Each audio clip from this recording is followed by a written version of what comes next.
So today's video is going to be about assembling and installing these built-in bookcases you see behind me. They have adjustable shelves, 2 cubbies on the bottom, and they are attached to the wall for maximum safety, whether it's in a kid's room or not. So I'm really excited to show you how I did that. You'll also see how I did the custom stain job on it. It's a really nice weathered white oak look. It's beautiful and very simple. So please give me a thumbs up and subscribe, especially if you want notifications for the other half of her bedroom when it's done. And let's get going.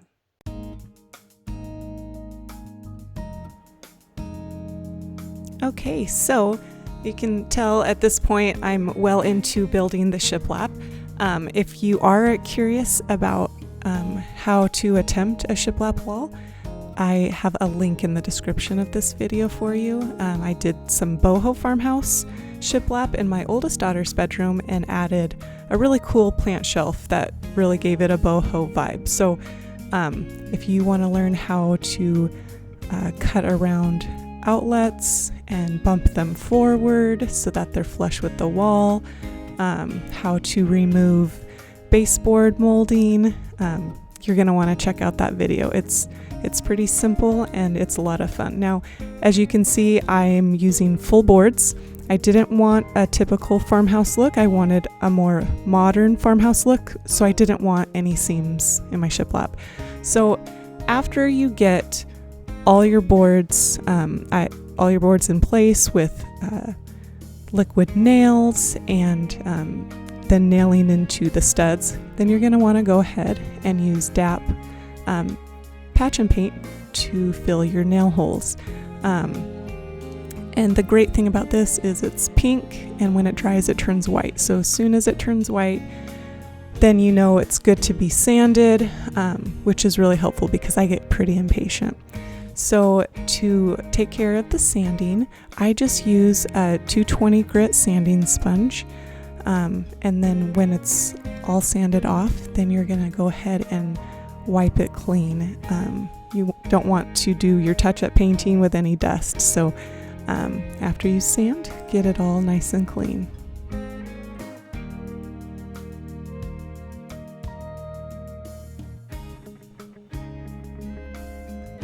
Okay, so now that my shiplap is done, I am gonna start working on the built-ins. And I ordered all my wood from Shelf Help Now. I used their configurator to design it, which is awesome. You don't have to order your wood from them, but it was easier for me in this case, and all the fronts are nicely finished. So at this point, I am just sanding all the boards. You can sand them when it's assembled, but for me, I like getting all the corners and edges with just my orbital sander. So once I sand all the surfaces that will be seen, then I wipe them all clean and I use a pre-stain conditioner. Again, you can use the pre-stain conditioner when everything's assembled, but it was just easier for me at this point. Maybe this isn't the way for you, but definitely use the pre-stain conditioner. So now I'm using my Craig pocket hole jig, and what you do is you use the tool to figure out the thickness of your plywood, and then that will tell you where you need to adjust your pocket hole drill. It's pretty slick and easy, and you use the same tool to tighten the stop right there. So love my pocket hole jig. It is so easy, and it just makes for a really great DIY construction with furniture and stuff. So this is it. I like to hook up my shop vac to it so that it sucks all the shavings out. And you can mark your pocket holes on your board first, or you may already know just where they go. So I like to consult my Shelf Help Now download. This is my design, and it's going to show you how to line up the boards. That's how you know where to do the pocket holes. It's maybe you wouldn't necessarily line up these boards this way naturally, but this is for the best stability. So I like to set everything up, and then I mark my pocket holes, then I drill them, and it just makes assembly so much quicker and easier and fail-proof.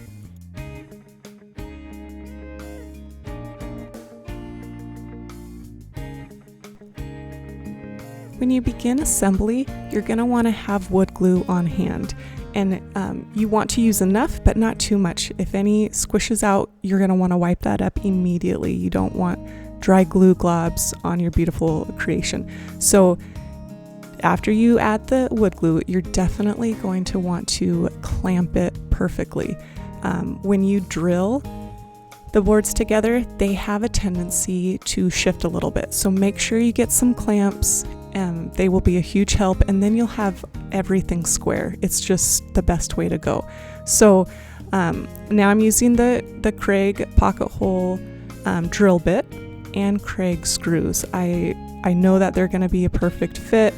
I am very confident using them. They have the square screw head, so a little bit different than your regular Phillips or flathead, but I really like them. So then you just, after you screw in two, you can remove your clamps and get those other two in. So I also get the Craig pocket hole plugs, and it's a piece of wood. And I had to watch a video to figure out how these worked. So I use a little wood glue, and they're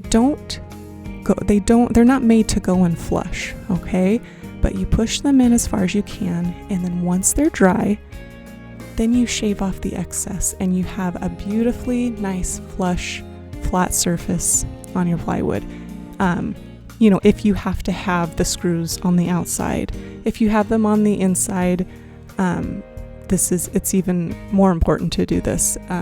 If your built-in is going up against a wall and you never see the side, you don't have to worry about this. But these are bookshelves, and you can see the sides. So I wanted to give it a nice finished edge. Another way to remove that is to just use a multi-tool. I ended up doing all of them like this. It was so much faster than hand sawing it, but you can hand saw too if you want. So after you use the multi-tool, and I just kind of did it quickly, I didn't dig into the wood, I didn't want to ruin it, then you can just sand it smooth and it is perfection.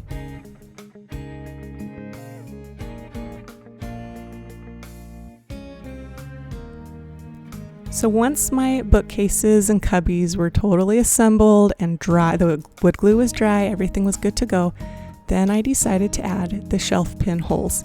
And this is another Craig jig that I absolutely love. So I use this board so that because I don't need pinholes at the bottom. I'm never going to put a shelf at the very, 1 inch from the bottom. So I just stick a board here, and I'll use this board on every single one. And then you clamp the jig, and you can basically just screw however many pinholes you want. I decided to do every other. Again, I'm not going to need that much variation for these shelves. But the cool thing is then you just take the pin that comes with the jig, and that's how you line it up. See, I'm putting it in the bottom hole, and that goes into the top hole. It's so slick. It makes everything perfectly spaced, everything perfectly even. And as long as your drill bit is really secure, and I'd have to retighten my drill gun a few times. It loosens up naturally a little bit, but if the bit is tight, you can just go. It's really quick and easy. So that's how I did all of my pinholes for adjustable shelves. For this next part, I just took a piece of scrap wood, you guys. I had enough for both bookcases, and so I measured the top of my bookcase, cut it, drilled pocket holes, and now I'm securing it to the top of the bookcase. And what this piece does is this piece allows me to connect my built-in into the wall studs.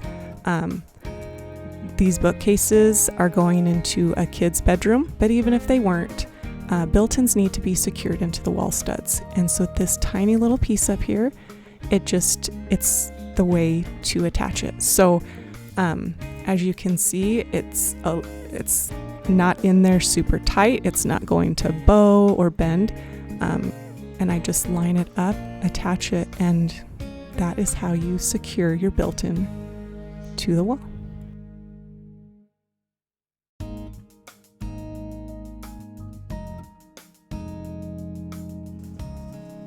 Okay, so this is the fun part. I have run a 22 grit sanding sponge over everything, wiped it all clean, even used my leaf blower just to get every little nook and cranny, and now I'm staining it. So I like to use a staining sponge. I'm not very confident using a brush, so I like the sponge, and I'm using Rove and Dwell's Farmhouse stain. This is a very natural stain. It has no odors and it goes on so beautifully. They have several other colors, some really pretty ones with gray, some darker ones. It's an amazing product and it has lasted, this little tiny can has lasted so long. So as you can see, I just wipe it on, then wipe it off. And this is it. This is a shot of when it's fully dried and soaked in. It dries on darker than when it first comes on, so just make sure you get that nice even coat on there. There's all my shelves.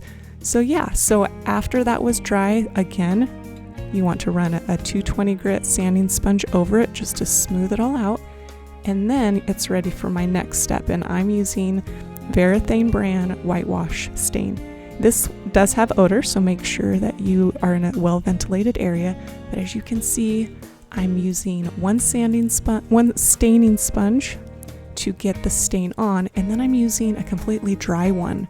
It's kind of like dry brushing is kind of the effect, but the can actually says to leave it on for several minutes, but that would not work for me. I want a really white oak look, a really clean, nice look. I don't want a true whitewash, like the more opaque look.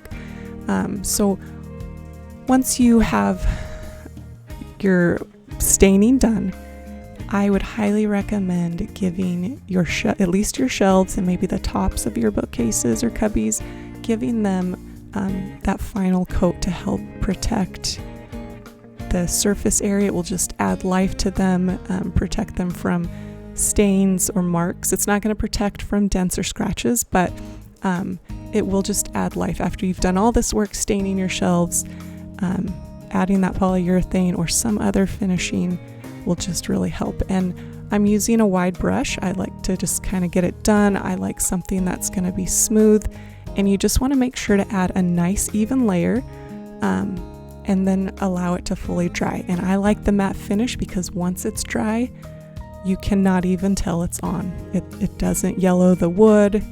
It's amazing. I highly recommend the Varathane polyurethane finish.